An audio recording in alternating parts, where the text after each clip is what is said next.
Olha aqui no nosso estúdio a nossa amiga, doutora Alessandra, neurologista, vai conversar e vai explicar melhor para nós. Eu acho que é importante, viu? Vocês que estão nos acompanhando agora, importante para a gente conhecer bem, para a gente saber lidar e às vezes tem alguém aí próximo de você que está passando por isso também. Doutora, bom dia! Bom dia, Que Dani. bom Tudo estar bem? aqui hoje, seja bem-vinda. Muito obrigada, eu que agradeço o convite de estar vindo falar de uma doença tão importante, Tão né? importante. O que é o Alzheimer, doutora? O Alzheimer ele é uma doença neurológica com degeneração de alguns neurônios e formação de algumas alterações intracerebrais que geram alguns sintomas típicos. Então a gente tem como se fosse vários machucados intracerebrais, algumas toxicidades que geram esses sintomas. Ela é progressiva, ela é uma doença que vai degenerando o neurônio, causando morte de parte do cérebro. Então, dentro do nosso cérebro, lá tem os neurônios e é como se eles estivessem machucados e aí eles não funcionam direito. Isso. Mais ou menos isso. É mais ou menos isso. E o que causa isso? Então, a gente ainda não tem uma causa certa. As hipóteses principais é que é uma doença genética, então a gente já vem com alguma alteração no nosso gene e por algum fator ambiental, alguma alteração no nosso organismo, esses genes eles se expressam, que a gente fala, eles aparecem esse erro deles. E com isso vai formando essas alterações dos neurônios. Tem como evitar? Assim, a gente diz que uma boa qualidade de vida, então sem cigarro, que é um fator principal aí de causa do Alzheimer, atividade física regular, então uma atividade física que não precisa ser intensa, mas uma realização dela regularmente. Uma caminhada, algo que faz o corpo se movimentar. Isso, hoje até uns últimos estudos mostram que até alongamento feito para pacientes pessoas que não conseguem fazer alguma atividade física, mas conseguem fazer o alongamento diário, já consegue ter uma certa prevenção. Além de alimentação, uma alimentação com menor quadro inflamatório, então com menos açúcar, menos gordura, nada tão ultraprocessado. Então isso tudo vai colaborar com a diminuição dos riscos.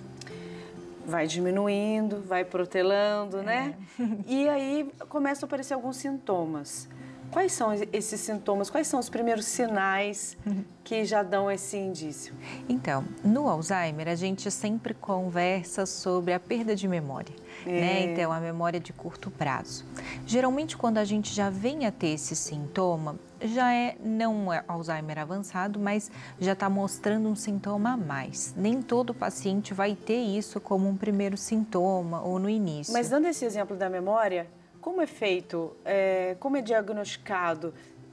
Até que ponto eu posso considerar que a minha falta de memória já é um sinal do Alzheimer? Então, o Alzheimer ele tem vários sintomas associados. Essa perda de memória aí que a gente fala que é de curto prazo, então eu esqueci as coisas mais recentes e lembro do passado, é um quadro que a gente diz que pode ter em outros quadros demenciais. Para fazer o diagnóstico do Alzheimer, geralmente a gente faz um acompanhamento ambulatorial com alguns testes diagnósticos em consultório. A gente tem que excluir outras causas demenciais, então como se falou no início do programa, né, que a gente tem vários quadros de demência, então a gente tem que excluir que não possa ser outro quadro, outro diagnóstico. Então a gente faz, vê se tem alguma alteração de vitamina, alguma doença mesmo, alterando isso. Exame de imagem a gente também faz para descartar outras causas. E a partir do momento que a gente vê que realmente é um quadro de Alzheimer, a gente pode tentar alguns tipos de tratamento. Então, uma pessoa que começa a ter uma falha na memória mais curta, né? Então eu não lembro o que eu ia te falar, não tem uma, é mais ou menos isso. Mas eu sei que aconteceu na minha infância, eu não lembro o que eu vou te falar. É um exemplo. E quais outros sintomas, quais os outros sinais? A gente pode ter diversos tipos. A gente pode ter os sintomas psicológicos, o paciente que às vezes fica mais irritadiço, pode ter alteração de comportamento, pode ter esquecimento, os esquecimentos assim, mas pode esquecer às vezes outras coisas, então pode esquecer como que vai colocar roupa, não lembra mais o modo como usa algum objeto, então ele pode ter alguma algumas alterações outras, não só da memória, mas sim algumas outras alterações de função que a gente fala. Então, às vezes, dificuldade de tomar banho sozinho, pode ter uma incontinência urinária, ele pode desaprender algumas coisas que foram aprendidas ao longo da vida. E a partir de qual idade? Qual a idade mínima que começa, mesmo sendo genético assim, a partir de qual idade? A gente fala que geralmente a partir de 60, 65 anos é que a gente vai fazer os diagnósticos de Alzheimer, começa a ter sintomas. Só que a gente tem as alterações que daí são familiares, que são alguns quadros que são mais raros de acontecer, que são o quadro demencial em jovem, que a gente diz que começa com declínio cognitivo leve e pode ir evoluindo. Mas o Alzheimer mesmo, em jovem, ele acaba sendo um pouco mais raro.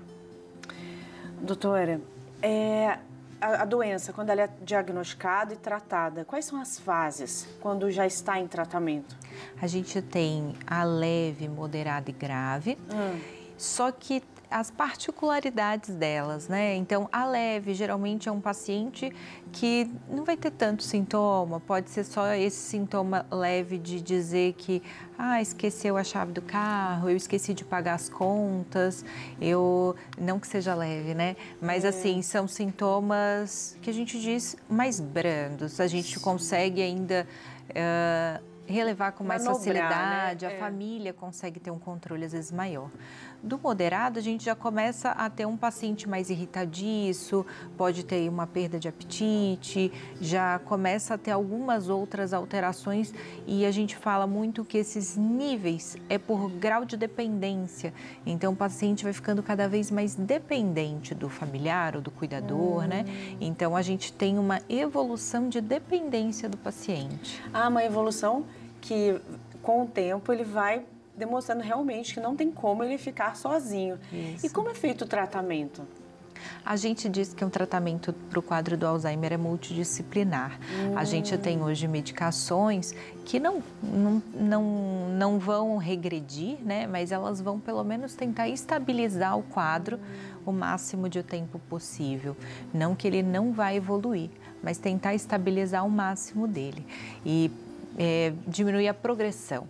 E por que multidisciplinar? Porque além de medicação, a gente precisa de um acompanhamento psicológico, a gente precisa de uma fisioterapia, a gente precisa da terapia ocupacional, muito importante, fonoaudiologia, os pacientes ficam com alguma alteração, principalmente de deglutição, então para engolir, algumas dificuldades. Então, tudo isso, a gente tem que ter um acompanhamento evolutivo do paciente por conta dos riscos de piora. Doutora, quem cuida também precisa de cuidado, né? Mais ou menos, porque a gente foca sempre na doença, no doente, né? Nesse cuidado, nesse tratamento. Mas quem acompanha uma pessoa que tem Alzheimer, essa pessoa, ela não sabe, né? Ela vai descobrindo a doença junto com o doente.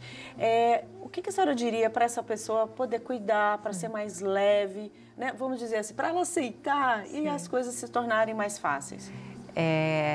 Eu sempre falo no consultório com os pacientes, que geralmente a gente pede sempre para vir acompanhado e de preferência com quem cuide. Então, traz o cuidador junto para a gente poder estar conversando sobre todo o quadro associado, né? E não é fácil, porque é difícil a pessoa que fica repetitiva ao seu lado, que às vezes não quer obedecer, que nega mesmo a própria doença, porque a maioria deles nega a própria doença, não consegue ter a noção de que está doente. E aí, doutora, como faz? Então, se eu tenho, vou dar um exemplo, né? Uma tia que ela começa a ter esses sinais, ela diz, não, mas eu não estou, a gente procura o atendimento médico, o tratamento, e ela nega. Como que a gente deve lidar? E aí tem essa repetição, né?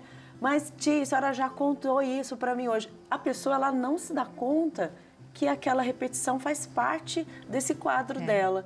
E aí, doutora?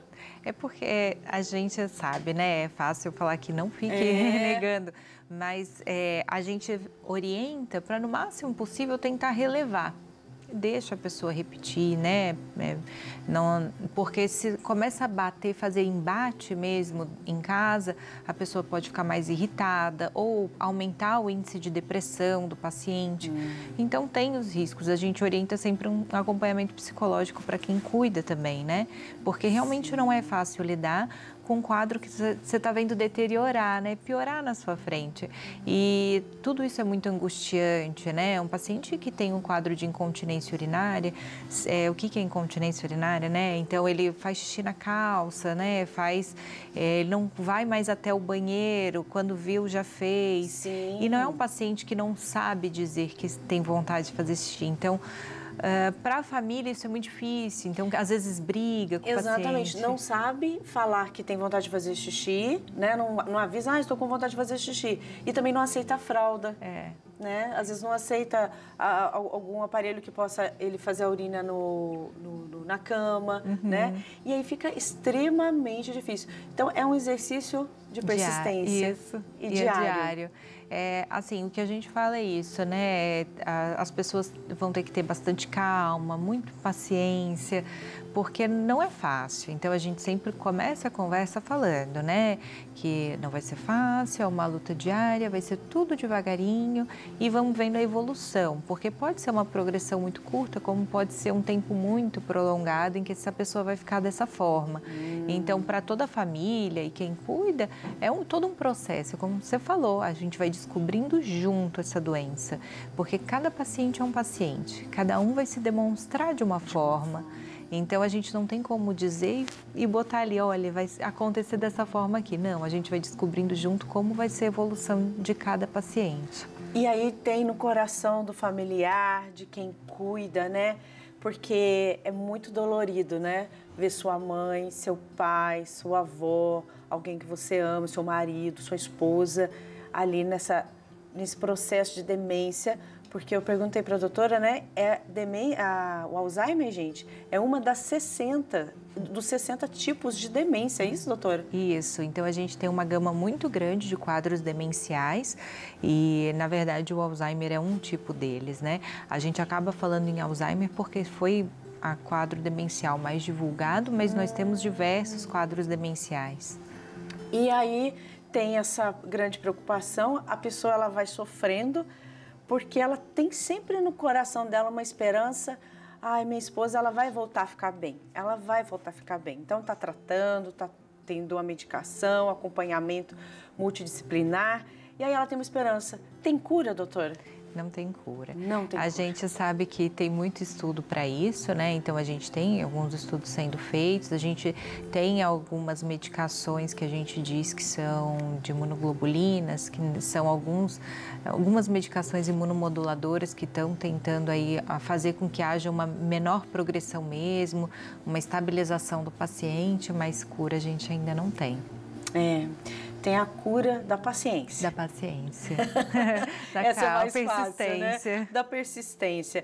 Olha, então se está muito difícil aí na sua casa, existem tantas situações, né? Tantos cenários, às vezes vai se tornando até mesmo violento, né?